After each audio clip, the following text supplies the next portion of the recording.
Assalamualaikum, salam Malaysia Madani Kanta 744 pagi. Kami mulakan dengan rangkuman berita utama dalam segmen Esensi. Guna bahasa kebangsaan sewaktu berurusan dengan jabatan kerajaan. Itu penegasan Perdana Menteri agar setiap surat urusan rasmi menggunakan bahasa Melayu dan sekiranya gagal, ia akan dipulangkan semula. Beliau menyedari terdapat sikap yang dirasakan terlajak atau terpesong oleh beberapa pihak yang sering kali cuba meninggalkan asas perlembagaan persekutuan untuk berhubung dengan jabatan kerajaan dalam bahasa kebangsaan. Hampir 5 juta ringgit berjaya dikumpulkan Majlis Perundingan Pertubuhan Islam Malaysia MAPIM bagi membantu masyarakat Gaza di Palestin. Presidennya berkata, sumbangan itu bagi membeli bekalan barangan diperlukan termasuk ubat-ubatan, kemah dan pakaian sejuk. Jelasnya, kesemua bekalan barangan yang terkumpul akan diterbangkan ke Gaza dengan kerjasama Kementerian Pertahanan. Lebih 6,000 laporan kemalangan di tempat kerja difailkan di seluruh negara oleh Jabatan Keselamatan dan Kesihatan Pekerjaan tahun lalu. Justru Timbalan Perdana Menteri nyatakan wujud keperluan mendesak agar soal keselamatan dan kesihatan di tempat kerja diberi perhatian, terutama berkaitan industri kecil dan sederhana. Semua pihak termasuk majikan, pekerja dan NGO disaran bekerjasama memastikan persekitaran tempat kerja yang selamat, sihat dan bebas bahaya. Tempoh pemprosesan tapisan keselamatan permohonan kewarganegaraan dikurangkan daripada 73 hari kepada 14 hari. Ia menerusi sistem tapisan keselamatan warga negara yang dilancarkan oleh Jabatan Pendaftaran Negara. Menteri Dalam Negeri berkata proses berkenaan akan dijalankan secara lebih cekap menerusi pelaksanaan sistem itu yang dibangunkan GPN dengan kerjasama Polis Diraja Malaysia PDRM.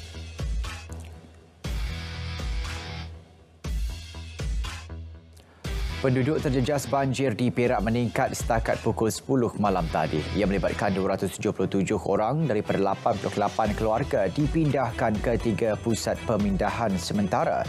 Sekretariat Jawatankuasa Pengurusan Bencana Negeri GBPN Perak maklumkan paras air Sungai Bidur masih berada pada tahap bahaya dengan ketinggian 3.97 meter berbanding 4.11 meter pada sebelah pagi.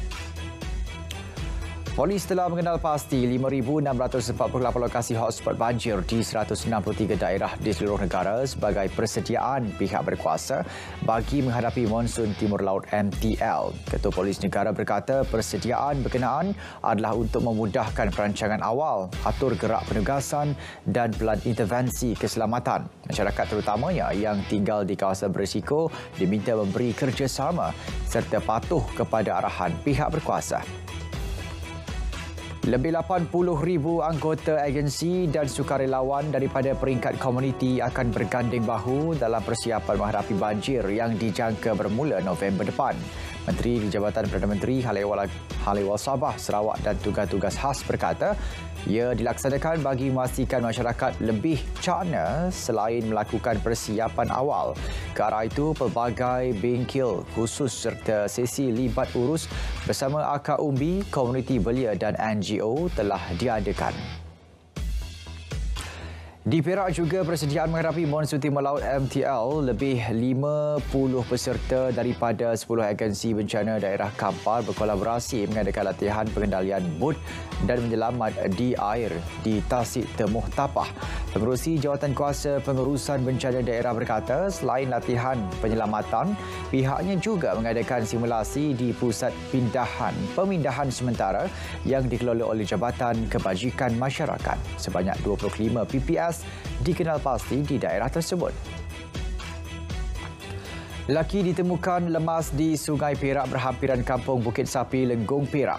Mangsa Saiful Azhar Wawad Azhari dilaporkan hilang selepas keluar dari rumahnya di Kampung Geluk pada pagi Isnin. Hasil maklumat orang awam, mangsa ditemukan dalam keadaan berpakaian tersangkut di dahan pokok berhampiran sungai terbabit. Mayat diserahkan kepada pihak polis untuk tindakan lanjut. Hampir sejuta batang rokok putih seludup dengan nilai cukai kira-kira RM657,000 dirampas Kastam Kelantan. Seorang lelaki warga tempatan dicekuk. Pengarah Kastam Negeri berkata rokok dirampas ketika pemeriksaan ke atas sebuah lori di persimpangan lampu isyarat Pekan Melur, Kota Baru. Ia dipercayai diseludup masuk dari Thailand untuk edaran sekitar Lembah Kelang. Inisiatif program menyemai kasih rakyat mekar kini diperluas dengan menggunakan kemudahan van bergerak berbanding bas sebelum ini. 11 van mekar disediakan untuk kemudahan rakyat di luar bandar dan pedalaman tahun ini. Kemudahan itu akan menampung pelbagai perkhidmatan GPN termasuk pendaftaran MyCard, CJ kelahiran dan kematian selain 212 pejabat pendaftaran di seluruh negara. Kerajaan komited membangunkan Pelan Tindakan Perniagaan dan Hak Asasi Manusia Kebangsaan NBHRRP 2025-2030 yang berkomprehensif bagi merancakan pertumbuhan ekonomi di samping memperjuangkan kebajikan rakyat. Menteri di Jabatan Perdana Menteri, Undang-Undang dan Reformasi Institusi berkata pelan tindakan itu dijangka siap pada 2024. Ia bertujuan mewujudkan persekitaran yang menarik, pelaburan bertanggungjawab dan mengangkat kehidupan rakyat. 441 bangunan kerajaan persekutuan serta agensi, kerajaan negeri dan kerajaan tempatan telah dilabel Intensiti Tenaga Bangunan BEI di bawah inisiatif Kecekapan Tenaga. Jelas Menteri Sumber Asli, Alam Sekitar dan Perubahan Iklim untuk 5 tahun akan datang. Pihaknya menyasarkan 600 bangunan termasuk pejabat, hospital dan universiti untuk dilabel BEI. Kerusi Wakaf Sheikh Osman, inisiatif Sarawak dengan kerjasama UKM bertujuan membina kekuatan umat Islam di Bumi Kenyalang dalam aspek ketamadunan dan pembangunan ekonomi. Penubuhannya mampu melahirkan pemikir Islam progresif dan dinamik dalam kalangan anak Sarawak. Usaha tersebut selari dengan rancangan Malaysia ke-12 dan strategi ekonomi digital Sarawak bagi memperkasa penglibatan masyarakat Islam negeri itu dalam bidang ekonomi selari dengan perkembangan masa kini. Projek melebar jalan raya jalan serta pembinaan terowong di Lebuh Raya Kuala Lumpur Karak bakal dilaksana suku kedua tahun depan. Timbalan Menteri Kerja Raya berkata kelulusan projek berupaya mengurangkan kesesakan di Lebuh Raya berkenaan ketika musim perayaan sebagai penyelesaian jangka panjang. Kira-kira RM3 juta diperuntukkan bagi menaik taraf lebih 18 jalan raya di kawasan 2 bandar di Melaka. Esko Negeri berkata proses naik taraf itu membabitkan 3 daerah iaitu 8 di daerah Alor Gajah, 6 di Melaka Tengah dan 4 di Jasin. Objektif utamanya adalah untuk memberi keselesaan kepada pengguna dan mengurangkan risiko kemalangan melibatkan jalan yang rosak atau berlubang. Peruntukan bagi pembinaan jambatan baru Kuala Lukut Chuah Depot Dickson serta peruntukan memelihara dan menyelenggara Pantai Teluk Kemang dilihat dapat memacu ekonomi setempat serta sektor pelancongan Negeri Sembilan. Menurut Adun Chuah, ia berikutan kawasan itu merupakan kawasan tumpuan pelancong khususnya pada musim percutian. Ini pula inisiatif bagi mencungkil dan memupuk kreativiti dalam kalangan pelajar untuk menghasilkan projek inovasi berteraskan teknologi. Majlis Agama Islam Wilayah Persekutuan berkolaborasi dengan UTM menganjurkan Karnival Sains, Inovasi dan Teknologi. Karnival disertai 450 pelajar dari 35 institusi pendidikan melibatkan kategori pertandingan sumo robot, InnoTinker, bengkel robotik, robotik Kido Plus dan seminar STEM.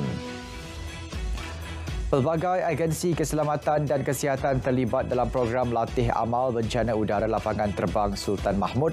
Fokusnya perkukuhkan lagi penyelarasan tugas dan kesiapsiagaan dalam operasi menyelamat sekiranya berlaku bencana udara di lapangan terbang. 500 peserta pelbagai agensi keselamatan termasuk mahasiswa perubatan Universiti Sultan Zainal Abidin terlibat. Tengku Permaisuri Selangor berkenan merasmikan pameran rahsia kebaya yang berlangsung di Muzium Tekstil Negara. Pameran dianjurkan Kementerian Perpaduan Negara menerusi Jabatan Muzium dibuka kepada orang ramai sehingga 31 Disember ini. Baginda turut meluangkan masa mengunjungi Galeri Saindra bagi melihat 60 koleksi baju kebaya milik Jabatan Muzium. Radio Trax FM terus komited memupuk semangat komuniti dan kepelbagaian budaya. Program Shine the Light dengan kerjasama The Bentung Farm meraihkan sambutan Deepavali bersama guru dan pelajar sekolah jenis kebangsaan Tamil Bentung. Program merupakan CSR Trax FM selain memupukkan kesedaran tentang pertanian organik, kebajikan haiwan dan pemeliharaan alam sekitar dari peringkat kanak-kanak.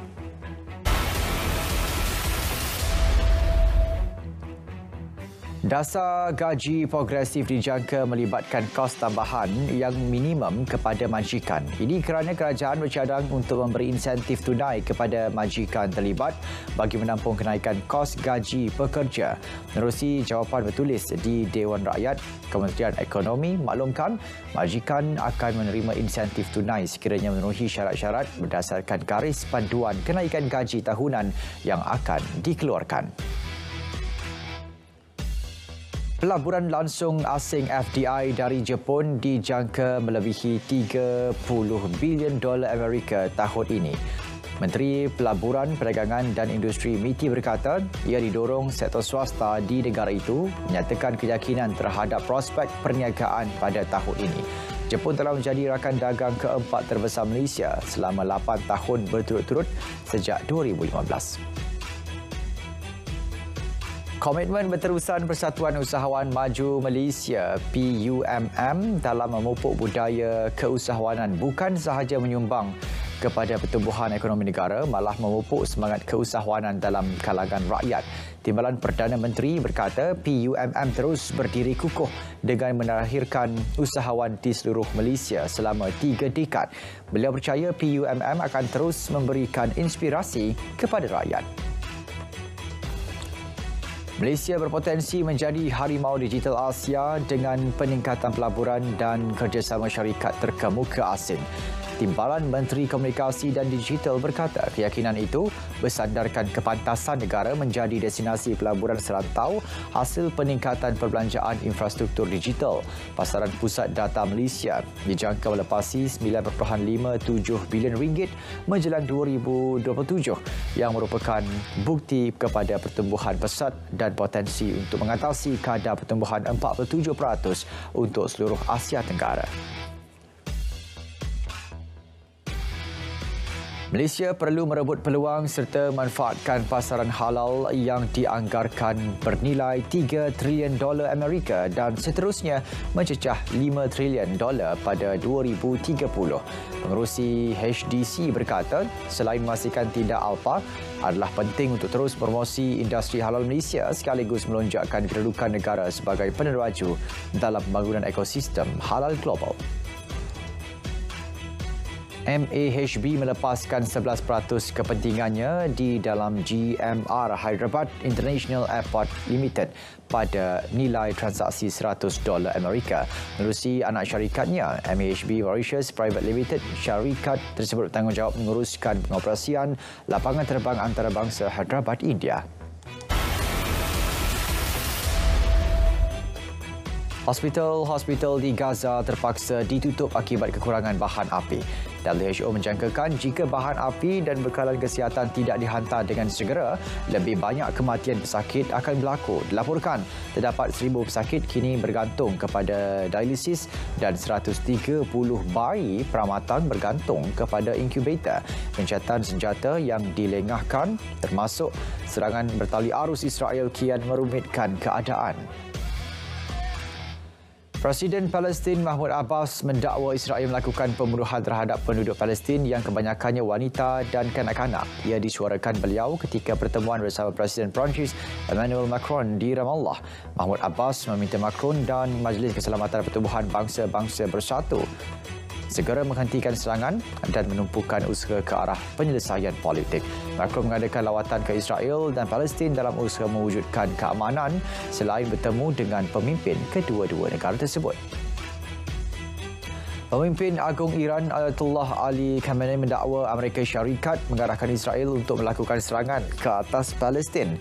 Jelasnya ia terbukti dengan lawatan Joe Biden ke Tel Aviv dan menyokong tindakan ketenteraan yang dilakukan rejim Zionis. Saudara, Kanta 744 berakhir di sini. Dari sungai hingga ke segara, Palestin pasti merdeka. Assalamualaikum, salam Malaysia, Madani Tekad Perpaduan, penuhi harapan.